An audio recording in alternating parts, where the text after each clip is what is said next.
Contoh bahwa ini mbak sepupu saya tadi malam nge-share anaknya, oke, baru berusia, ponakan saya itu baru berusia 8-9 tahun.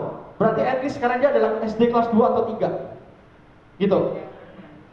Dan kemudian ini dia hari Minggu, ini kebetulan hari Minggu, benar-benar Minggu pagi, di luar jam sekolahnya dia mencoba, mbak sepupu saya merekam, Om, ini ada yang menarik nih, anak-anak sekarang belajarnya virtual tour, masa pandemi gak bisa kemana-mana, ada sebuah platform yang kemudian memanfaatkan momen untuk mengajak anak-anak belajar lewat ruang-ruang digital. Nah, inilah yang kemudian apa artinya literasi digital. Ini kalau saya hanya mengutip dari sebuah ini sebentar Pak, sebelumnya kita ke sebelumnya lagi, ke tadi video tadi ya, oke, biar berhenti di situ saja. Kita ingin resapi bersama bahwa kedepannya mungkin ya, mohon maaf kalau apa namanya mungkin menyinggung Bapak Ibu yang mungkin bisa dari kepala sekolah atau gimana. Ya, mohon maaf ya Bu, Pak, saya ini pengalaman dulu zaman sekolah nggak boleh bawa handphone.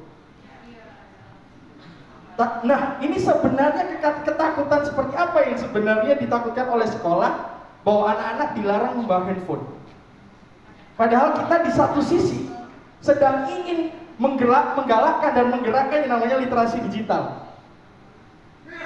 Apakah Bapak Ibu takut anak-anak akan bermain game di sekolah? Ataukah Bapak Ibu takut bahwa anak-anak tidak akan memperhatikan gurunya? So inilah sebenarnya saya optimisme di depan Bapak Ibu, khususnya pengajar praktek penggerak. Inilah inovasi-inovasi yang saya tunggu dari Bapak Ibu untuk dunia pendidikan. Bahwa anak-anak di masa depan gimana caranya belajar, tapi dengan benar-benar menerapkan yang namanya merdeka belajar. Kita jangan selalu menggaungkan apa itu merdeka, apa merdeka belajar. Kita gaungkan dulu apa itu merdeka. Apakah kita sudah benar-benar bebas? Atau jangan-jangan anak-anak sedang dijajah oleh Bapak Ibu untuk tidak boleh menggunakan teknologi? Perlu ini diresapi bersama bahwa anak-anak justru, ingat ya, mungkin yang masa kecil ada yang orang tuanya strict, misalkan, jangan lari, malah lari. Jangan ke sana, ada jurang, disamperin jurangnya, dilihatin, ya kan?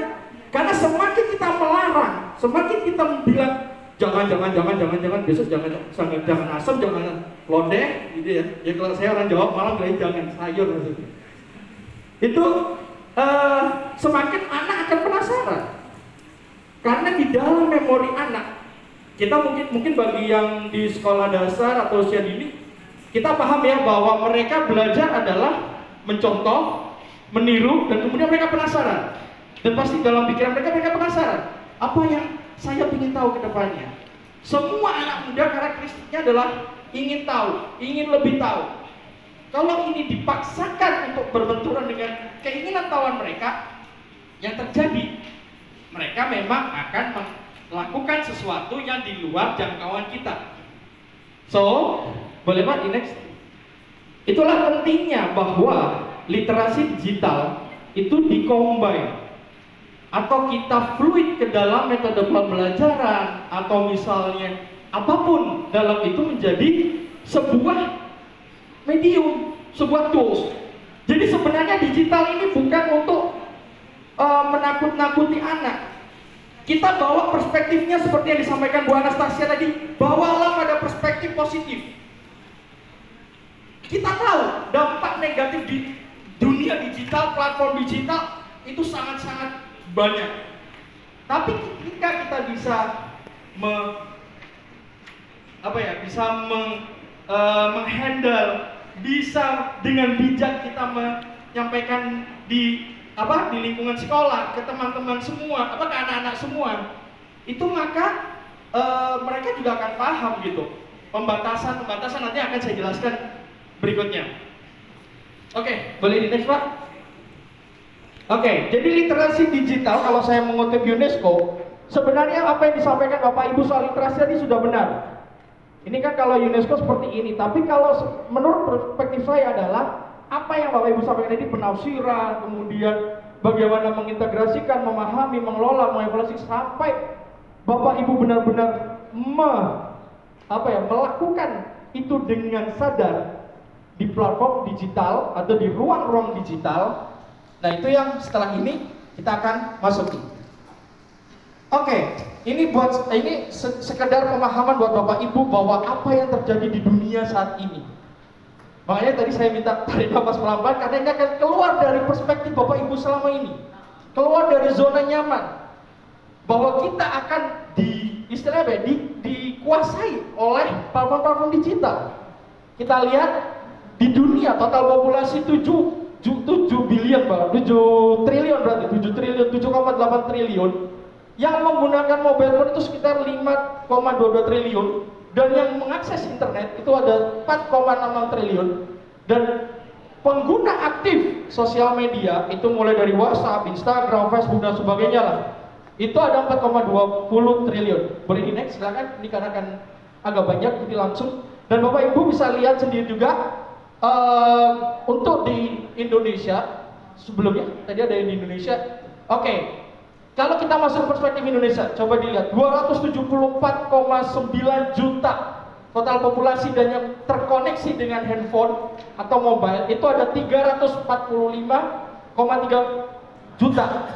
Artinya 125,6% dari total populasi kita menggunakan handphone. Tidak ada yang tidak akan menggunakan handphone. Nah, ini menariknya adalah ini saya cerita sedikit soal tadi mungkin kembali ke pelarangan membawa handphone di sekolah ya. Saya bukan mau mengkritik Bapak Ibu, mohon maaf. Saya cuma ingin membawa perspektif bahwa anak-anak ini tadi bagaimana mereka menjadi nyaman, bagaimana mereka menjadi ingin merdeka untuk belajar lewat genggaman mereka untuk mengeksplor banyak hal. Misalnya seperti tadi yang saya tanyakan di awal, lingkaran dari hal sederhana, bentuk lingkaran persegi, itu aja perspektifnya banyak. Ada yang ini, ada yang bayangkan bagaimana jika di sini ada anak milenial dan Gen Z dan Gen Alpha yang di bawahnya. Saya tanyakan dengan hal sederhana soal lingkaran dan persegi, pasti akan larinya kemana-mana. Karena dengan misalkan mereka akan mengakses dari lewat platform digital, mereka akan dapat banyak edukasi. Nah, inilah yang saya maksud bahwa boleh di next. Kita tahu ini hanya sedikit statistik aja untuk perspektif. Lanjut boleh. Oke, di Indonesia dari tahun 2020 ke tahun 2021 bisa Bapak Ibu bayangkan kenaikannya adalah sekitar 1,2% untuk pengguna handphone atau mobile. Bayangkan jika saya sampaikan tadi 2045 kita akan berhadapan dengan bonus demografi. Anak-anak muda yang jauh lebih produktif, anak-anak muda yang baru lahir, berapa yang akan menggunakan handphone persentasenya? Seperti itu. Jika masih, saya kembali, jika hal peraturan tadi masih dilarang, bagaimana kondisi sekolah ke depannya? Kita lihat semuanya sudah menggunakan Zoom. Makanya pandemi ini sebenarnya menurut saya tetap melihatnya dari perspektif positif. Ada hikmahnya. Meskipun banyak negatifnya, iya. Tapi balik lagi saya melihat dari perspektif positifnya adalah anak muda jadi tahu lebih cepat, lebih dalam, lebih luas soal digital. Bahkan saya yakin Bapak Ibu di sini kalau disuruh uber-uberan share screen di Zoom pasti menangan anak muridnya. Atau jangan-jangan dosennya minta ketua kelasnya gitu, dari Bapak Ibu ada ketua kelasnya yang ini. Nah, jangan lupa besok ini ya materinya tolong dipresentasikan dulu share screen ya, saya menjelaskan. Atau misalnya apa? Kecuali memang kalau kita, makanya kenapa harapannya setelah ini kita semua melek. Kita lebih melek daripada anak-anak. Kenapa? Karena ke depannya mereka kan akan mencontoh yang lebih tua.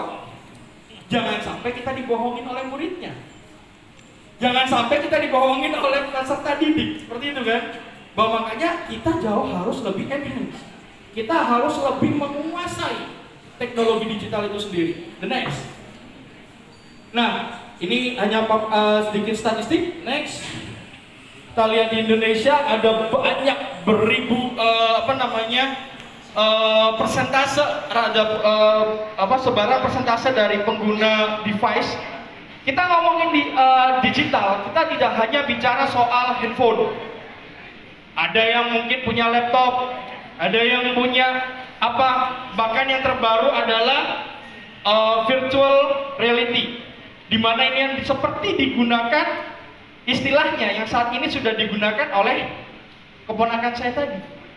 Tanpa ke Papua, dengan sangat gratis, dia bisa belajar tahu Labuan Bajo, tahu sejarahnya, tahu, bahkan kemarin keponakan saya bilang, "Om, di Labuan Bajo ternyata bisa divingnya sampai kedalaman sekian ya, tanpa dia ke Papua."